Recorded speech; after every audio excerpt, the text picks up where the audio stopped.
Welcome back to Your Greatness Magnified. This is part 4 of a 4-part series that's helping you to get really powerful in your business. Whether you've started it or whether it's to come, I hope you find this last lesson really juicy.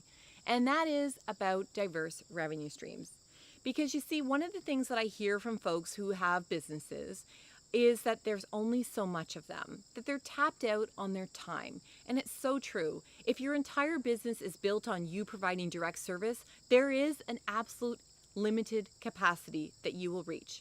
The second thing I hear from people is that they have things external to them that happen. Recessions, natural disasters, family challenges, that then stops them from being able to generate revenue in their business. And then they get really worried and fearsome that their business is going to go down the drain, that they won't have clients when they return to their business.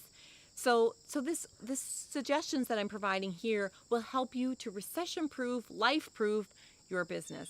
The third thing that I hear is that sometimes people feel really burnt out. And we want to make sure that you continue to love your business. Remember part 2 where we talked about your passion. How can you stay passionate about your business? So here's what we're talking about. We're talking about diversifying your revenue streams. So what services you offer that you're already offering that you could offer, that's fabulous. Could you offer them in other ways? Could you make them more scalable? So for those of you who are professional coaches, you probably do one-on-one coaching. Could you offer group coaching? It may be more affordable for some people. It also allows you to serve many people at the same time.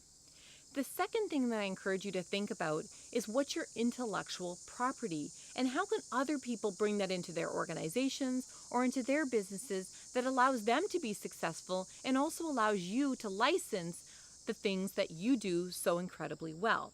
So my trademark Frog, Forever Recognize Others' Greatness, we're starting to work on a membership-based site so that people have all the tools and strategies, including the ability to use the intellectual property around Frog to be able to spread that in their organizations or the people that they support. The next thing I want you to think about is what products can you use to augment the services that you already provide. And so if people generally do training with you, is there a workbook that you could create? It reduces the amount of time that you need to spend preparing because you have this workbook that they can use, but also it's something that they will find really valuable because they can keep coming back to it time after time. In my case, being a recognition person, there's all kinds of recognition tools that people can use. Standard tools like thank you cards, kudos cards, but also things that are unique to my brand. So little squishy frog, frog charms, other frog tools.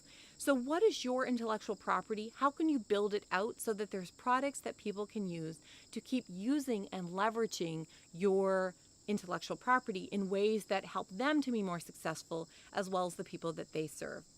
The last thing that I would think that you'd want to think about is a membership-based site. So how can people keep tapping into all of your new, exciting, cool stuff, and they pay you either a weekly or an annual fee to be able to access that, and that you keep adding value to that central spot?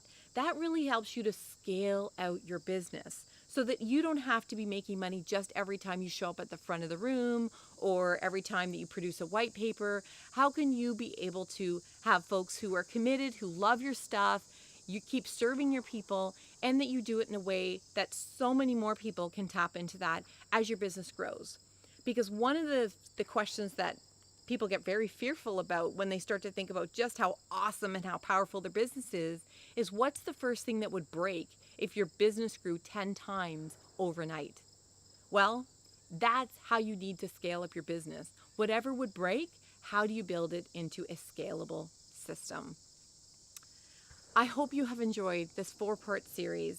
It was dedicated to all the incredible entrepreneurs that I work with in coaching, all the people that I've worked with in the past that want to start their own businesses but aren't quite sure how to get started, and all of you who are the wonderful people that are on my list that know really amazing people that have started or are wanting to start their own business. Please share this, be generous, give this to folks, and tell them in the subject line, whether you email them, whether you share this in a post, tag them, why you know they are already uber successful in their business. Whether they've started it, whether they're new, they need to hear that. Recognize them and do that by sharing this video with them.